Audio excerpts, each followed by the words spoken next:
got mad at her over the data centers. Now, people mad at Sophie Cunningham for calling out men's athlete wanting to protect. Now, this is the article here. This is the section where Sophie came out and spoke out against all of this stuff that has been happening. Love her or hate her, Sophie Cunningham won't be ignored. This is the article right here that they did on Sophie. I ain't gonna hold you, man. We got to get back to this viewership, man. Caitlin Clark has broken another viewership record. Average, you are thrilling itches. Well, Caitlin Clark is the common denominator in every single top, like all the other people do, copy people all the damn time. She came in here and did it her way, doing it herself, you know. Right out of the gate, the take here is that Sophie Cunningham has become the WNBA's punching bag. Dragged for the finger point, dragged for the data center's post, and now dragged again for a new comment. That's a real pattern worth naming. 3 separate controversies in a matter of weeks, all centered on one bench player who wasn't even a household name 2 years ago. Whether you think the criticism is fair or not, the sheer volume of it says she's become one of the most covered personalities in the league, which sets up exactly why this next story blew up the way it did. Some Rosetta Stone to unlocking the true nature of her political worldview. I'm very much in the middle. I agree with things on both sides, disagree with things on both sides, and that's all I've ever said and my political beliefs, but people love to assume. People are assuming louder now, so loud that for Cunningham is background noise that there has been hazy. But indeceivable there, but she has all. Whoever wrote this article is ass. So here's the actual headline. Sophie Cunningham has spoken publicly about competitive fairness for women and girls in sports relative to transgender athletes. One of the most contested topics in sports policy right now, not something invented for this video. My take is simple. This isn't some fringe internet argument anymore.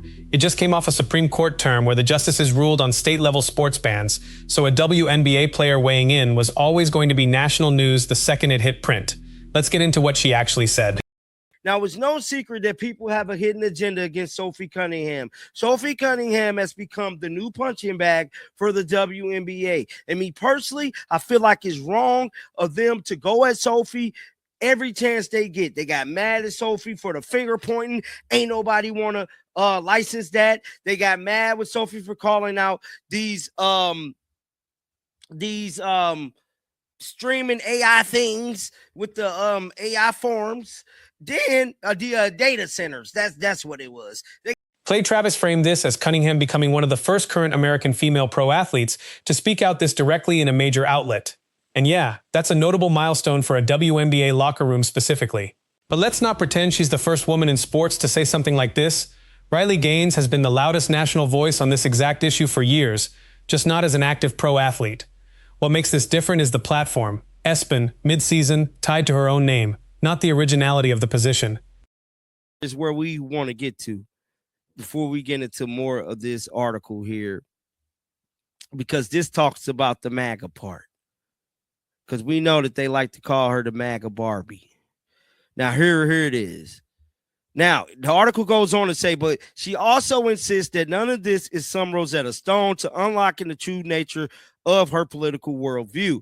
I'm very much in the middle. I agree with things on both sides, disagree with things on both sides, and that's all I've ever said and my political beliefs, but people love to assume.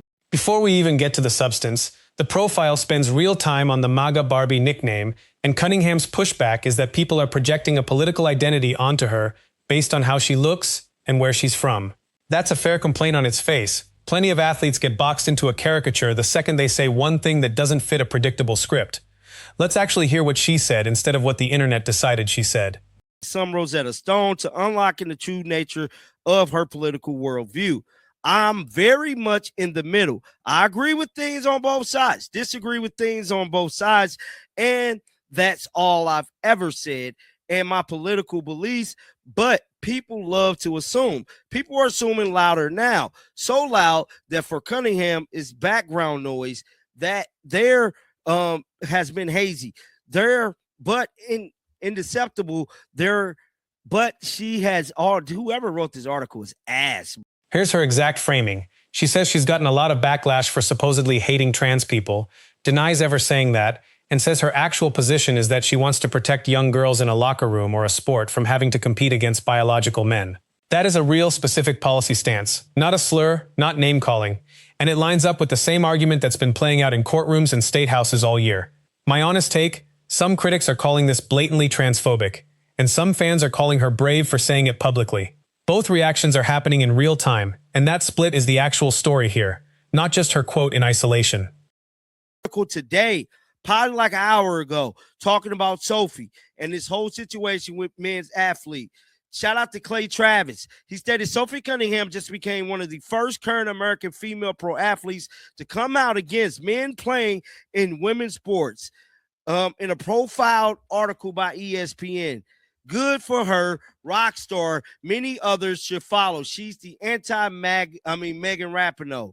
ESPN didn't bury this. They built a full exclusive profile around her. Love her or hate her, Sophie Cunningham won't be ignored. That headline alone tells you where her media value sits right now. She doesn't need to be the best player on the floor to be the most talked about one. Love it or hate it. That's real cultural currency in a league that's still fighting for mainstream attention. And it's part of why this profile ran the way it did, instead of getting buried on page 6 of the website.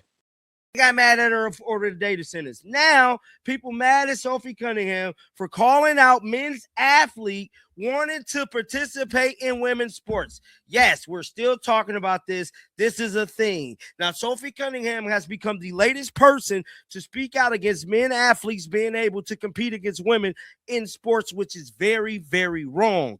Now, with that being said, let's jump right into this thing. So ESPN released the article. And then the profile pivots to her insisting none of this maps onto a clean political identity.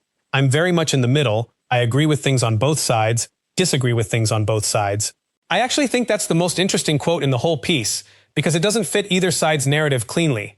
People wanted her to be a full-blown culture war figure or nothing at all, and the actual quotes read a lot more like someone picking her spots than someone running a campaign. And where she's from. She'll weigh in on how to protect women's sport. She says, because she's in the world and feels qualified to speak on the world, I got a lot of negative feedback about me hating trans. I'm like, I never once said that.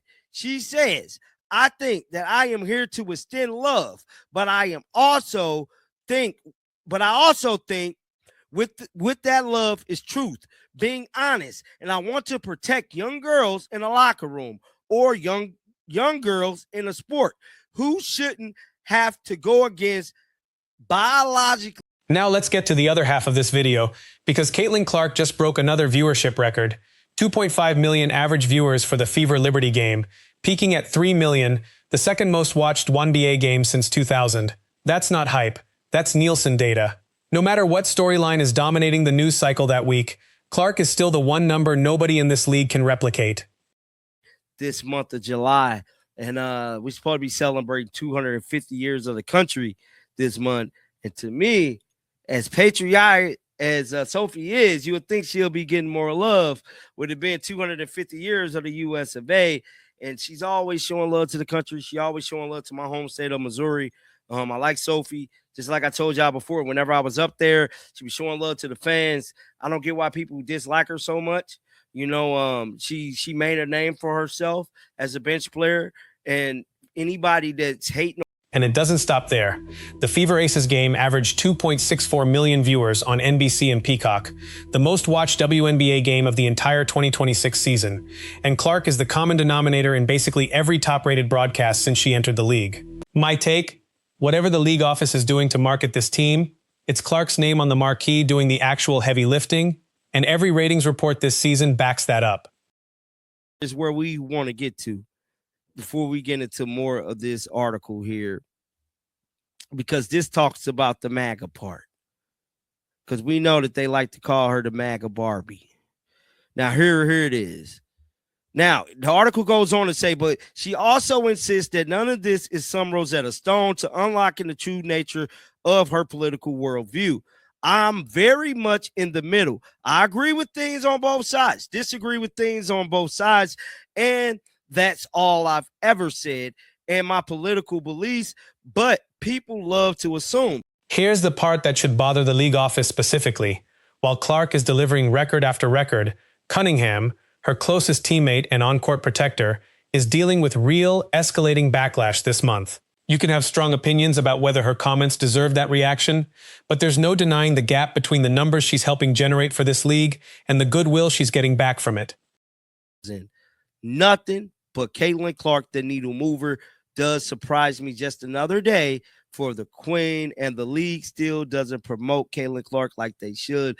Only behind the wait for Fever versus Aces with 2.64 million viewers on average. You are thrilling itches. Well, Caitlin Clark is the common denominator in every single top watch game outside of one since she's joined the league. No matter what hate train is thrown her way, people still tune in and watch. That's all the networks care about. Be ready for 50. There's also a personal layer here worth sitting with. Cunningham's been vocal about her home state of Missouri and about the country generally, and the host read is that someone that visibly patriotic should be getting more warmth this particular month, not less. That's a fair emotional beat for the audience, even if you don't agree with every position she's taken. Nobody's arguing she isn't a real, specific person with a real hometown behind the headlines. I ain't gonna hold you, man. We got to get back to this viewership, man. Caitlin Clark has broken another viewership record. So as of right now, Caitlin Clark, 2.5 million views for the New York Liberty game, peaking at 3 million, making it the second most watched WNBA game since 2000. Close it out with the actual receipts on her career. She made her name as a bench player who worked her way into being one of the most recognizable faces in the league, without copying anyone else's persona to get there.